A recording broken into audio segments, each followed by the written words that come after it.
अस्सलाम वालेकुम। आज के इस लेक्चर में हम डिस्कस करते हैं पैकेजिंग ऑफ डीएनए मॉलिक्यूल्स। यह हमारा फोर्थ लेक्चर है मॉलिक्यूलर बेसिस ऑफ इनहेरिटेंस के ऊपर। लिविंग सिस्टम में बेसिकली दो किस्म के सेल्स हैं, एक है प्रोकैरियोटिक सेल, दूसरा है यूकैरियोटिक सेल। जो प्रोकैरियोटिक सेल्स होता है, प्रो मतलब प्रिमिटिव एंड कैरी ऑन मतलब होता है nucleus, primitive type of nucleus होता है, या सिंपली आप इस तरह से याद रख सकते हो, इसमें न्यूक्लियस जो मेम्ब्रेन या न्यूक्लियस जो होता है वो एब्सेंस होता है, along with membrane bond organelles भी क्या होते हैं, एब्सेंस होता है कंप्लीटली।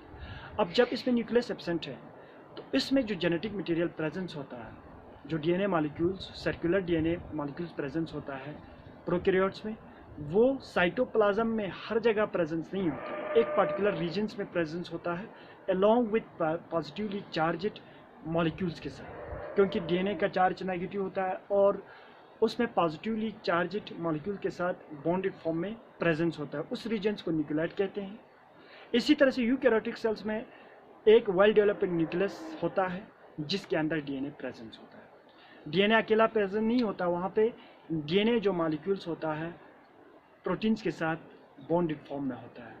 वहाँ पे बेसिकली दो किस्म के प्रोटीन्स होता है, एक होता है हिस्टोन, दूसरा होता है non histone. Histone proteins octamer बनाते हैं, उसके ऊपर डीएनए कॉइलिंग शो करते हैं, और इसी तरह से जो नॉन हिस्टोन प्रोटीन्स प्रेजेंस होता है यूकैरियोटिक सेल के न्यूक्लियस में, वो फर्दर कंडेंसेशन ऑफ क्रोमोसोम्स में क्या करते हैं, काम करते हैं। ठीक है, अब देखो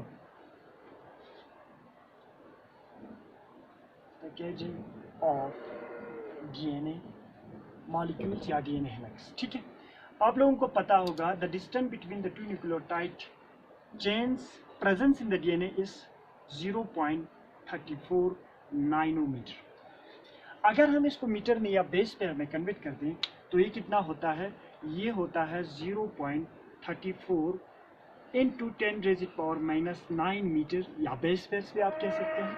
इसी तरह से total length of the DNA कितना होता है, 6.6 इंटू 10⁻⁹ मीटर होता है। अगर इन दोनों को आप मल्टीप्लाई किया जाए तो total length of the DNA निकल के आएगा, वो होता है 2.5, करीब करीब अप्रोक्सीमेटली क्या होता है, 2.5 मीटर होता है। ये है हमारा length of the DNA. DNA कितना लॉन्ग है हमारा, the DNA presence in the eukaryotic cells is 2.5 metre. ठीक है, या ह्यूमंस का आप बात करें 2.5 मीटर। अब इसी तरह से dimension of nucleus in eukaryotic cells, इसका डायमेंशन कितना है आप लोगों को पता है, 10⁻⁻⁶ मीटर। तो देखो the space of the nucleus is too small as compared to the DNA molecule presence inside the nucleus। अब इतना बहुत बड़ा लंबा डीएनए इतना छोटे स्पेस में कैसे फिट होता है। अब इसको समझने के लिए हमें इन प्रोटीन्स का फंक्शंस को समझना पड़ेगा। आप लोगों को मैंने बताया जो हमारे पास जो यूकैरियोटिक सेल्स होता है, यूकैरियोटिक सेल्स में देखो यूकैरियोटिक सेल में न्यूक्लियस के अंदर जो हमारा न्यूक्लियस होता है, इसके अंदर हमारा डीएनए प्रेजेंस होता है। डीएनए अकेला प्रेजेंस नहीं होता, यहाँ पे डीएनए के साथ क्या होता है, प्रोटीन्स प्रेजेंस होता है। क्या होता है, प्रोटीन्स भी प्रेजेंस होता है। अब ये proteins presence in the nucleus of the eukaryotic cell, basically two types of proteins यहाँ पे प्रेजेंस होता है। नंबर 1 एक होता है हिस्टोन प्रोटीन्स, हिस्टोन प्रोटीन्स होता है, and number 2 non histone proteins होता है। क्या होता है, नॉन हिस्टोन प्रोटीन्स होता है। ठीक है, अब देखो सबसे पहले हम हिस्टोन प्रोटीन्स का फंक्शन देखेंगे। नंबर 1 जो हिस्टोन प्रोटीन्स होता है इन the nucleus of the eukaryotic sales, ये जो हिस्टोन प्रोटीन से ये बना होता है बेसिक एमिनो एसिड्स का। बेसिक ये जो हिस्टोन प्रोटीन से हम इस तरह से लिख सकते हैं, ये क्या है, बेसिक प्रोटीन से। और देखो ये जो हिस्टोन प्रोटीन होता है ये पॉजिटिवली चार्जड प्रोटीन से, ये क्या है, पॉजिटिवली चार्जड प्रोटीन से। नंबर 2 एंड नंबर 3 जो आप लोगों को याद रखना है, बहुत इंपॉर्टेंट है, इसमें 5 टाइप्स ऑफ, सबसे पहले इससे पहले और एक लिखते हैं जो बहुत इंपॉर्टेंट है, याद रखना है इनको। ये दो पार्टिकुलर एमिनो एसिड का बना होता है हिस्टोन प्रोटीन। एक होता है इसमें लाइसिन एंड दूसरा होता है अर्जिनिन।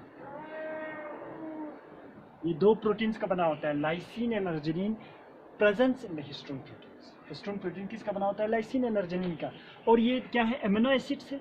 और ये दोनों एमिनो एसिड जो है पॉजिटिवली चार्ज क्या होते हैं? Positively charge. देखो आप लोगों ने पढ़ा होगा 11th क्लास में बायोकेमिस्ट्री में एमिनो एसिड्स को हम अलग अलग कैटेगरीज में डिवाइड करते हैं on the basis of their charge, side chain, acidic and basic के नेचर पे भी हम उनको क्या करते हैं?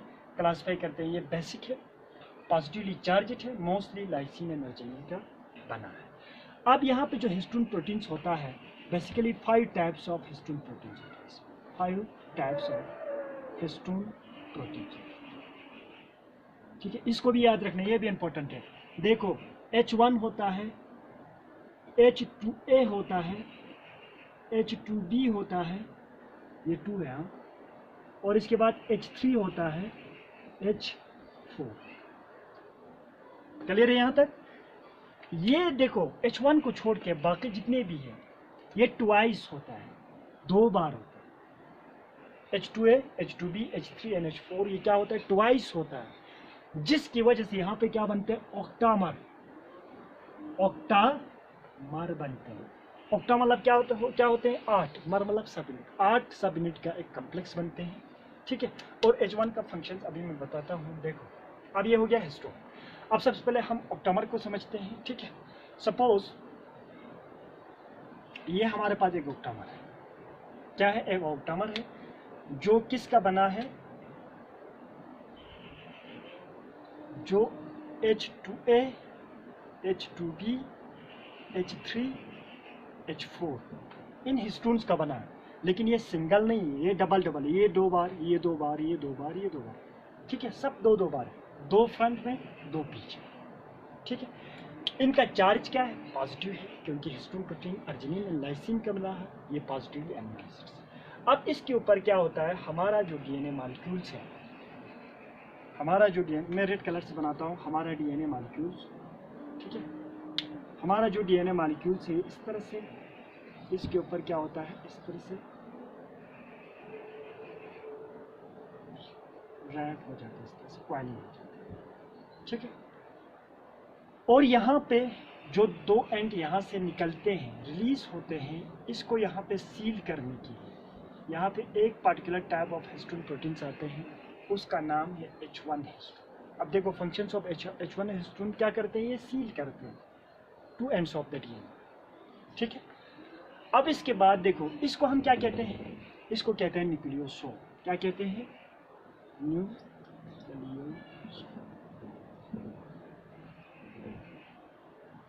एक टिपिकल न्यूक्लियोसोम के ऊपर कितना डीएनए मॉलिक्यूल्स प्रेजेंस होता है? तो इसका कितना होता है? 200 base pair long DNA molecules presence होता है एक न्यूक्लियोसोम के ऊपर। लेकिन हमारे न्यूक्लियस में ये सिंगल इस तरह नहीं होता है।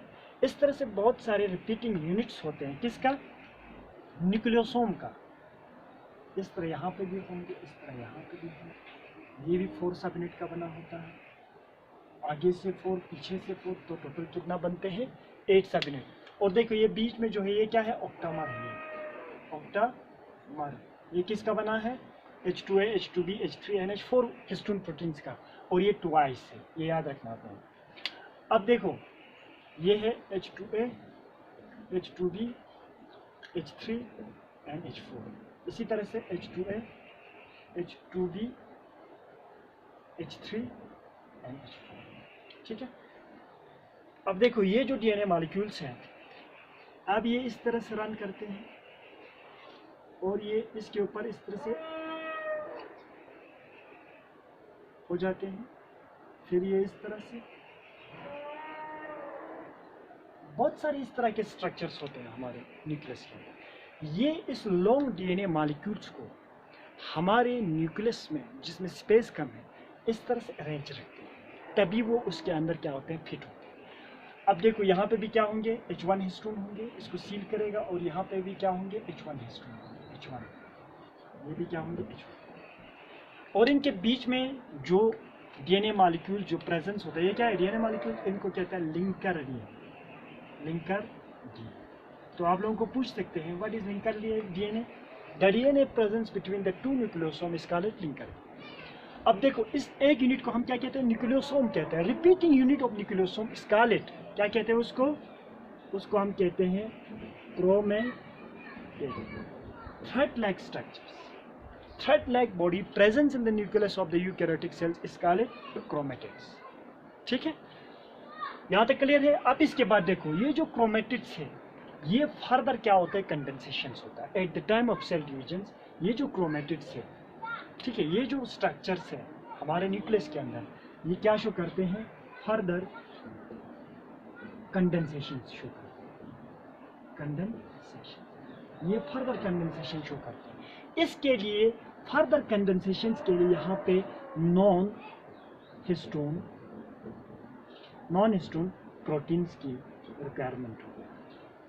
यहाँ पे बेसिकली दो किस्म के नॉन हिस्टोन प्रोटीन्स होते हैं, लेकिन आपके सिलेबस में वो इंक्लूड नहीं है, इसीलिए मैं वो नहीं पढ़ा रहा हूँ। ठीक है, कंडेंसिंग एंड कोहेसिन नाम का एक प्रोटीन्स होता है जो क्रोमोसोम्स को हाईली कंडेंस्ड बनाते हैं। ठीक है, नॉन हिस्टोन जो प्रोटीन्स होता है at the time of cell division further condensation करते हैं इस स्ट्रक्चर्स का। ठीक है, फर्दर कंडेंसेशन करने के बाद ये जो क्रोमैटिड्स होता है, अब मैं इसको रब कर देता हूँ, वैसे मैं यहाँ पे लिखता हूँ।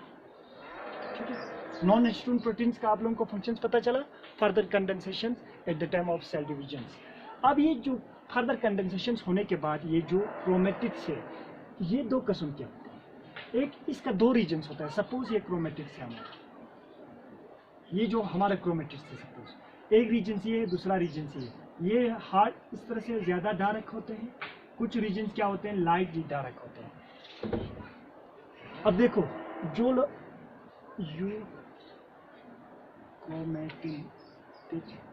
यूक्रोमैटिड एक होता है